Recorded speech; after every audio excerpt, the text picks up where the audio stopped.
యేసుక్రీస్తు నామములో మీ అందరికీ వందనాలు. Praise the lord.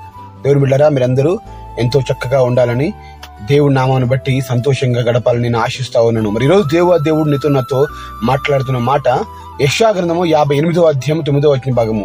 నీవు పిలువగా యెహోవా ఉత్తరం ఇచ్చును, నీవు మొరపెట్టగా ఆయన నేనున్నానను. దేవునికి మహిమ కలుగును గాక. ఒక చక్కటి మాట దేవుడు మన జీవితంలో నెరవేర్చును గాక. నిజంగా ఒక అద్భుతమైన మాటను మనకు దేవుడు వినిపిస్తా ఉన్నాడు. అదేంటంటే, మనము పిలిస్తే దేవుడట చెప్పు నా కుమారుడా, నా కుమార్తె, నీ బాధ ఏంటి అని అడుగుతాడు, ఉత్తరం ఇస్తాడు. నువ్వు మొర్ర పెడితే, అయ్యా నా బాధ ఏదని మొర్ర పెడితే నేనున్నాను, భయపడకు అని మాట ఇస్తాడు, బలపరుస్తాడు. అదే మనము మనుషుల్ని పిలిస్తే ఎవరో వస్తారు, నాకేదో చేస్తారు, వాళ్ళు రావాలి, వాళ్ళు వస్తే నా బాధ మొత్తం చెప్పుకోవచ్చు, పంచుకోవచ్చు అని ఎదురు చూస్తుండొచ్చు. అయితే మనుషులు వచ్చి మనల్ని ఆదరిస్తారు, బలపరుస్తారు, ధైర్యపరుస్తారు, సంతోషింపజేస్తారు అనేది అవాస్తవం.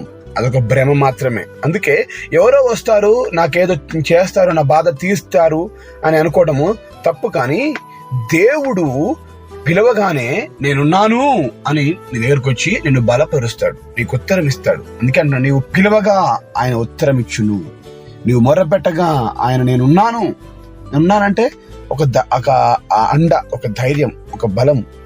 నాకు నా దేవుడు ఉన్నాడు, నాకు ఎవరున్నారు తెలుసా, నాకు నా దేవుడు ఉన్నాడు అని ఒక గొప్ప అండ, ధైర్యం మనకు దేవుడు కలిగింపజేస్తా ఉన్నాడు. కనుక మరి ఈరోజు దేవుడితో మాట్లాడుతూ ఉంటుండగా నీవు ఒక ధైర్యంతో ఉండాలి. ఆయన వాగ్దానం ఇచ్చాడు, ఆయన వాగ్దానాన్ని బట్టి నమ్మాలి. మనుషులు వస్తే మనల్ని ఇంకా బాధ పెడతారు, మనం మనుషుల్ని పిలుచుకుంటే ఇంకా బాధపడతారు.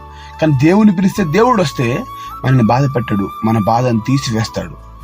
నా బిడ్డ, నా కుమార్తె, నా కుమారుడు ఒంటరితనంలో, కష్టంలో, కన్నీళ్లలో, అనారోగ్యంలో, అప్పులలో, ఇబ్బందుల్లో ఉన్నారని చెప్పేసి, నన్ను పిలుస్తున్నాడని చెప్పేసి వచ్చి ఆయన కార్యం చేస్తాడు నీ జీవితంలో. మరి మనుషులను పిలుచుకొని, నీ చుట్టూ ఉన్న వారిని, స్నేహితులను, బంధువులను పిలుచుకొని నీ బాధను మరెక్కువ చేసుకుంటావా? లేక దేవుణ్ణి పిలుచుకొని ఆయనకు నీ బాధ చెప్పుకొని తద్వారా ఆయన నీ బాధను తీసివేయాలని ఆశపడుతున్నావా? ఎవరిని కావాలి? అందుకే యెషయా గ్రంథంలో దేవుడు చెప్తున్నాడు, నీవు పిలవగా నీకు ఉత్తరం ఇస్తాను, మొర్రపెట్టగా నేనున్నాను బిడ్డా అని నీకు ధైర్యపరుస్తూ మాటిస్తా ఉన్నాడు. కనుక ఈ మాటలు నమ్మినట్లయితే ఖచ్చితంగా నీ జీవితంలో ఒక పెనుమార్పు చూడగలుగుతావు, ఒక సంతోషాన్ని అనుభవించగలుగుతావు. నీ కష్టం, నష్టం, బాధలలో నీకు దేవుడు తోడుగా ఉంటాడు. బైబిల్ గ్రంథంలో ఆదికాండం నుంచి ప్రకటన గ్రంథం వరకు గమనిస్తే ఎంతో మంది ఎన్నో రకాలుగా దేవుని మొరపెట్టి దేవుని పిలిచారు, దేవుడు వారికి సమాధానం ఇచ్చాడు. మనుషులను పిలిచారు, మనుషులు వచ్చి వారికి నిరాశ కలగజేశారు. అందుకే వాక్యం స్పష్టంగా చెప్తా ఉంది, రాజులు నమ్ముకున్నట కంటే, మనుషులు నమ్ముట కంటే యెహోవాను ఆశ్రయించటం మేలు అని. కనుక చక్కటి మాటని చెప్తున్నాడు. మనుషుల మీద ఆధారపడితే మనకు వచ్చేది ఏమీ లేదు. మనుషులు మనల్ని ఇంకా కృంగదీస్తారు, బలహీనపరుస్తారు. కానీ దేవుడు సెలవిస్తున్నాడు, దేవుడు చెప్తున్న మాట నమ్మండి. ఆ మాటకు విలువ ఉన్నది. ఏదో వాగ్దానం విన్నాం అయిపోయిందని కాదు. ఆ వాగ్దానం మా జీవితం నెరవేర్చబడును కాక అని మీరు విశ్వసించండి, దాన్ని చెప్పండి, పలకండి. నేను ప్రార్థన చేస్తే నేనున్నాను అని, నా సమస్యను తీర్చడానికి వస్తాడు నా దేవుడు అని గ్రహించండి. ఏదో ప్రార్థన చేసాము అయిపోయింది, విన్నాం అయిపోయింది అనేది కాదు. ఒక నమ్మకం ఉండాలి, ఒక ధైర్యం ఉండాలి. ప్రార్థన చేసిన అనంతరం, దేవుని మాటలు విన్న తర్వాతకి ఒక ధైర్యం, ఒక గొప్ప విశ్వాసం కొండంత, నాకు ఇక దేవుడు ఉన్నాడు, నాకు ఏది లేదు, ఏది ఉన్నా లేకున్నా సంబంధం నాకు అని ఒక విశ్వాసం, స్థిర ధైర్యంతో ముందుకెళ్తే ఆటోమేటిక్గా తెలియని సంతోషాన్ని చూడగలుగుతావు నా ప్రియ దేవుని కుమారుడు, కుమార్తె. కనుక నువ్వు ఎక్కడి నుంచి ఈ మాటలు వింటున్నా కానీ నువ్వు ఆశపడుతున్నావేమో, వాళ్ళు రావాలి, వీళ్ళు రావాలి, మా అమ్మ, మా అక్క, మా అన్న, మా తమ్ముడు, మా చెల్లి, మా బంధువులు, మా స్నేహితులు వస్తే నా బాధ చెప్పుకోవచ్చు అనుకుంటావు. ఒక మాట చెప్పమంటారా? వారికి చెప్పుకున్నంతసేపు అయ్యో పాపం అంటారు. కానీ బయటికి వెళ్ళాక నీ యొక్క బాధను ఇంకొకరు చెప్పుకొని నిన్ను హేళన చేసినట్టు, నేను చులకనగా మాట్లాడుతూ ఉంటారు. అప్పుడేమవుతుంది? నీ యొక్క పేరు, నీకున్నటువంటి మంచితనం అంతా కూడా నవ్వుల పాలైపోతుంది. ప్రతి దేవుని బిడ్డ, మరి మనుషులకు చెప్పుకోవడాన్ని బట్టి వచ్చేది మనకు లాభం ఏమీ లేదు.